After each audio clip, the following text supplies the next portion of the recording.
ఏం చేస్తున్నావు మమ్మీ? పచ్చడి తాలింపు వేస్తున్నా. ఏం పచ్చడి? పన్నెరపక్కల పచ్చడి.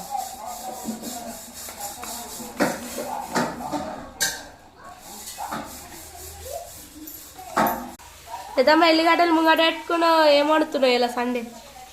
మీ చెల్లి వచ్చింది ఇలా. చికెన్ మటన్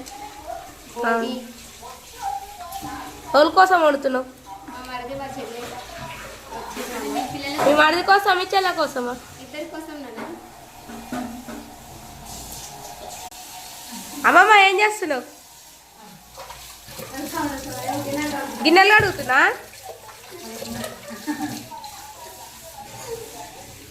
హాయ్ చెప్పు మా యూట్యూబ్ ఛానల్కి. మా అమ్మమ్మకి సిగ్గు ఎక్కువ చెప్తాను. ఈమె మా అమ్మ వాళ్ళ అమ్మమ్మ మాకు.